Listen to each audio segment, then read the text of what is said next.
Это круглосуточный информационный телеканал «Россия-24». С вами Екатерина Сударева. В эфире интервью. И сегодня гость нашей студии, главный режиссер Татарского государственного театра драмы и комедии имени Карима Тинчурина Рашид Загидуллин. Рашид Малгалевич, здравствуйте. Здравствуйте. У вас начался новый сезон. Скажите, пожалуйста, чем будете удивлять зрителей? Планов у нас на нынешний сезон очень много. Начинаем мы сейчас детским спектаклем. Выпускает его молодой режиссер Зульфат Закиров. Буквально 8 ноября мы приглашаем наших маленьких зрителей на этот спектакль. Затем другой наш режиссер Резида Гарипова ставит спектакль по пьесе Рустама Мингалима «В третьей комнате живет собака». Это такая бытовая семейная драма. Что из этого получится, я пока не знаю. Спектакль в процессе репетиции, но надеюсь, что 10 декабря этот спектакль тоже будет показан зрителям. Какого зрителя ждете на эти спектакли? Понятно, школьники, это школьные каникулы предстоят, а на взрослый спектакль кого ждете?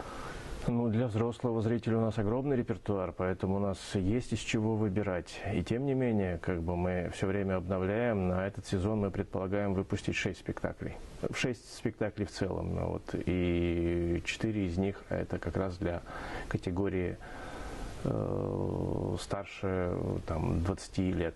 Спектакли разные, совершенно разные. Мы предполагаем поставить в этом сезоне и спектакль по пьесе Славомира Мрожика. Это абсурдистская драма.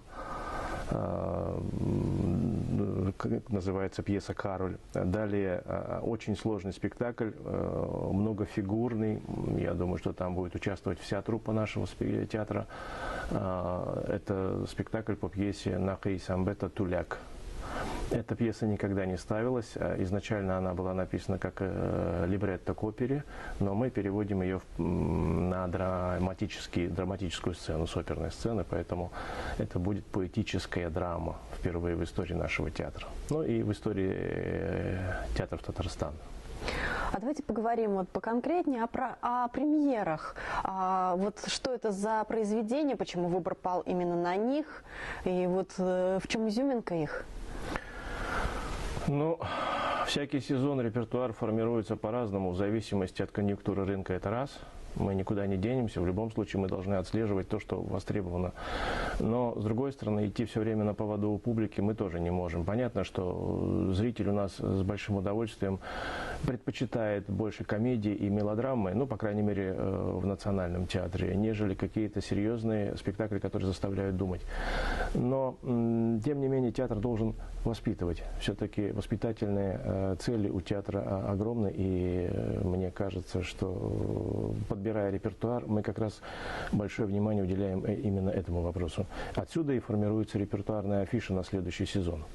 Мы, например, в этом сезоне решили восстановить.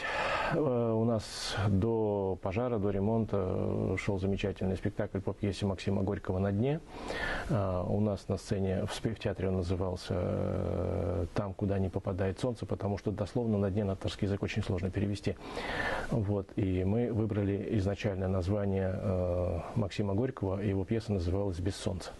В татарском варианте «Кояш тишмаган жерде». Этот спектакль с большим успехом у нас шел, он абсолютно экспериментальный, поскольку и сам автор был впервые поставлен на нашей сцене, но и само произведение, которое, в принципе, наверное, набило оскомину, было раскрыто совершенно по-другому. Потому что спектакль, пьеса, входящая в школьную программу, она немножечко за период обучения почему-то начинает надоедать. Но многие зрители, которые когда-то в бытность школьниками проходили от произведения в школе, придя на наш спектакль, уходили совершенно с другим отношением, с другим настроением, потому что неужели, говорит, это было написано? Почему мы, когда были маленькими, когда мы учились в школе, этого не замечали? На самом деле это пьеса о философах, которые в большей степени заняты решением проблем мироздания, нежели какими-то своими бытовыми проблемами. Они их меньше всего касаются. Этот спектакль мы надеемся реконструировать в этом сезоне, потому что восстановить его довольно сложно. К сожалению, за это время, за последние 6 лет у нас и несколько артистов ушло в мир иной, к сожалению, и на их смену, и подросли молодые артисты, которым, наверное, будет очень интересно поработать с этим материалом. Новый сезон, 6 постановок. Вы бы сами на какой из них сходили, как зритель, не как режиссер? И почему? На все. Не потому, что я режиссер, а потому, что я люблю театр. То есть, в принципе, все жанры, которые у нас охвачены в нынешнем сезоне, они сами по себе очень интересны. Я говорю, я уже назвал «В третьей комнате живет собака». Это такая семейная драма. «Туляк» — это поэтическая трагедия. А «Кароль» — это комедия абсурда. «Прости меня» — это в чистом виде мелодрама, пьеса Игоря Германа и пьеса, точнее, шутка Антона Павловича Чехова «Свадьба». Этот спектакль мы тоже будем ставить, но возникла идея, предложение перенести сюжет пьесы Антона Павловича Чехова «Свадьба» на татарскую действительность. То есть как бы на современную татарскую действительность, как бы все место действия будет происходить в одном из районных центров Татарстана. И многие, может быть, даже узнают свои родные края. Идея возникла, опять же, она исходила от артистов. Некоторые из моих артистов в свободное от театра время вынуждены подрабатывать, работая тамадой, ведущим на свадьбе. И у них очень много ярких и очень интересных таких примеров того, как это все происходит на самом деле. И когда был разговор, они говорят, а нельзя ли попробовать вот это все объединить с сюжетом пьесы Антона Павловича Чехова «Свадьба». Я говорю, давайте попробуем. Так что и над этим спектаклем мы будем работать. Ну и давайте перейдем на другую тему. Хотелось бы поговорить о предстоящем, о будущем. Я знаю, что у вас скоро день рождения у театра, я имею в виду 6 ноября. Сколько исполняется театра? Нашему театру исполняется 82 года. На самом деле мы как бы с одной стороны не можем себя позиционировать, что это юбилейный сезон, с другой стороны я понимаю, что в театре каждый сезон, он, наверное, юбилейный, по одной простой причине, что, наверное, для театра, для организации 82 года это не такой большой срок, но для человеческой жизни 82 года это уже целая жизнь. Целая жизнь. Я просто могу сравнить, моей маме 83 года. И театру 82 года. Это ровесники таких огромных событий, которые происходили в нашей стране, и ужасных, и прекрасных. И я думаю, что все это переживали и те артисты, и те работники театра, которые создали этот театр, которые продолжали дело в этом театре, и которые сегодня продолжают дело наших предшественников.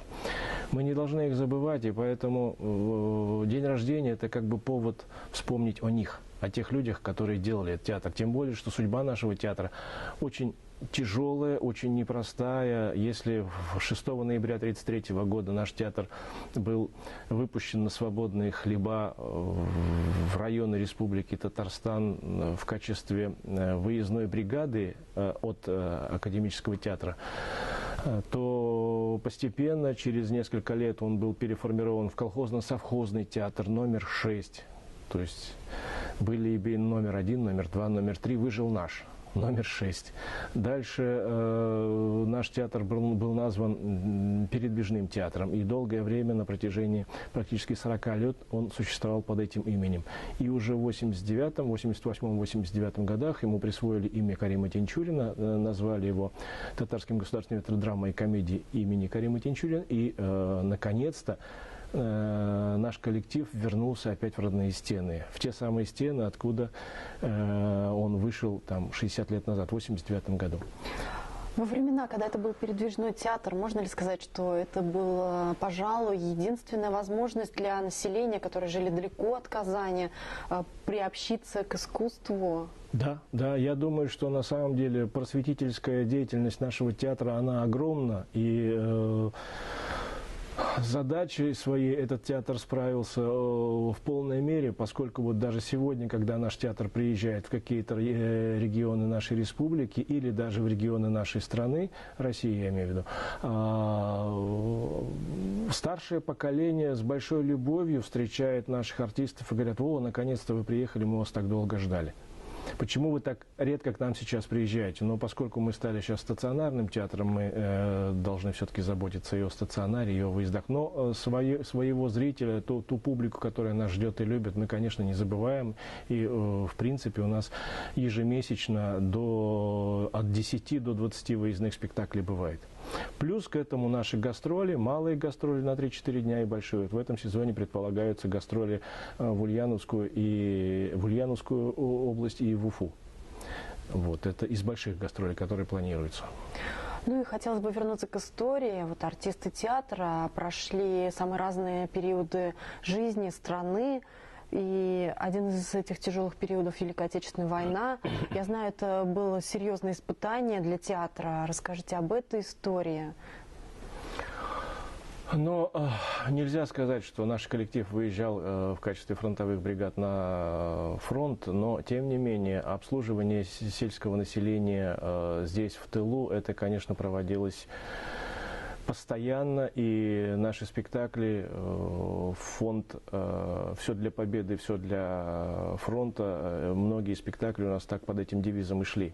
И выручка от этих спектаклей уходила именно для закупки вооружения или для каких-то теплых вещей, которые отправлялись на фронт. Это нам рассказывали старшее поколение наших артистов, которые, к счастью, некоторые из них еще пока живы, и мы периодически с ними проводим встречи и какие-то такие творческие. Они очень по-доброму передают тот свой опыт нашим молодым артистам. Это у нас постоянно встречи на этом не заканчиваются. Я знаю, что ни на один день театр не прекращал работать. Никогда. Даже в самые тяжелые времена. Никогда. Наш театр постоянно работал, даже когда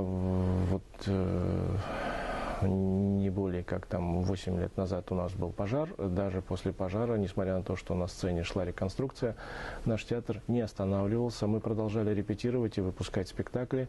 Мы делали новые постановки. Мы не прерывали свои связи со зрителем. А я знаю, что у вас в театре сохранились уникальные фотографии прошлого, уникальные, можно даже сказать, экспонаты. Можете хотя бы один из них привести в пример? С постановок фотографии прошлых лет. В театре на самом деле много вещей раритетных, которые являются своего рода определенной ценностью, но опять же для кого? То есть с точки зрения материальной, возможно, они никакой ценности не представляют, но с точки зрения театральной истории, для нашего театра в частности, они представляют огромную ценность. Есть вещи самого Карима Тинчурина, есть вещи артистов-исполнителей, которые... Но вещи в каком плане? Я имею в виду те вещи, в которых они работали на сцене. Это могут быть либо части костюмов, либо части... Ну, декораций нет, но реквизит иногда хранится. Или реквизит, или детали гардероба. Это все есть. И в музее нашего театра постоянно открыт, там можно с этим ознакомиться. Огромное количество, конечно, исторических фотографий, которые мы бережем. Слава богу, сейчас появились какие-то новые компьютерные технологии, которые позволяют эти вещи сохранить, приумножить и каким-то образом донести до зрителя не только вот в конкретном виде, но и через экран монитора. А какие периоды можно назвать знаковыми для театра? Я думаю, для любого театра является знаковым каждый сезон. Потому что каждый сезон находится что-то новое, что-то интересное, открываются какие-то новые имена, и наоборот, что-то уходит. Театр, он живой организм, это не я сказал, это сказали до меня, но это на самом деле так, я подтверждаю, потому что все, что происходит в театре, это происходит здесь и сейчас. И как только театр станет точнее, если театр начнет зацикливаться только на своих прошлых успехах, я думаю, что он превратится как раз в никому не нужный музей, покрытый пылью. В этом смысле театр всегда актуален, всегда интересен и всегда нужен. Ну и как раз о переменах к лучшему. Расскажите, как изменилась жизнь театра после большого ремонта? Ну, нет предела совершенству. У нас сейчас замечательное, огромное фойе. Я думаю, те зрители, которые посещали наш театр, они уделили этому внимание. Прекрасное фойе. В этом фойе мы играем замечательный спектакль, называется «Гамлет». То есть невозможно не обыграть. Вообще, как бы наше здание, наш театр, он по сути своей сам по себе очень театрален. И каждый уголок есть, конечно, идея у меня поставить спектакль «Бродилку». Ну, «Бродилку» в кавычках надо брать. То есть, типа квеста. Да, типа квеста, когда в каждом углу спектакля происходит какое-то действие. Но пока мы не можем найти подобного рода материал. Но хотелось бы. Вот. Как думаете, зрители, как воспримут это? Я думаю, что есть несколько категорий зрителей. Есть зрители, которых пригнали, да, целевая публика так называемая. Я их не очень люблю, потому что они не очень внимательны. А есть публика, которая действительно купила билет с пониманием того, что они хотят увидеть. Многие люди, привыкшие к жанру мелодрамы, возможно, воспримут это каким-то образом негативно. Ну, а возможно и примут, потому что, как говорил персонаж Антона Павловича Чехова, нужны новые формы. Если новых форм нет, то не нужно ничего. В данном случае мы ищем новые формы. Не так, так сказать, это не самое главное для нас. Поиск новых форм происходит в процессе, не становится самоцелью. В любом случае, мы понимаем, что зрители, точнее, театр состоит из двух составных, это артисты и зрители. И занимаясь поиском формы, нельзя потерять зрителя. И потом все-таки нужны артисты, которые умеют эту форму держать. Рашид Мамудалевич, ну и последний вопрос. Вот что, на ваш взгляд, представляет современный театр? Что это такое? Это просто постановки или это диалог? Это довольно широкое такое понятие, современный театр. И, наверное, определение этому понятию не сможет дать ни один театровед. Но я еще раз, я придерживаюсь старой школы, поэтому для меня существуют две составные театра. Есть зритель и есть артисты. Если какого-то из этих компонентов не существует, то это уже не театр, это что-то новое, что-то, какая-то иная форма. Когда я не хочу сейчас никого обсуждать, осуждать, тем более, но если есть некое действие, которое смотрят зрители, у него находятся поклонники у этого действия, наверное, это и есть театр. А в какой форме все это преподнесено, на каком уровне и каким языком, либо это язык жеста, либо это язык слова, то, наверное, это и есть театр. Как, я еще раз возвращаюсь к нашему классику, говоря о том, что нужны новые формы, а если их нет, то ничего не нужно. Наверное, здесь тоже это необходимо. Спасибо за интересную беседу. Я еще раз поздравляю вас с началом нового сезона и с днем рождения театра. Спасибо большое. А наш эфир продолжается, не переключайтесь.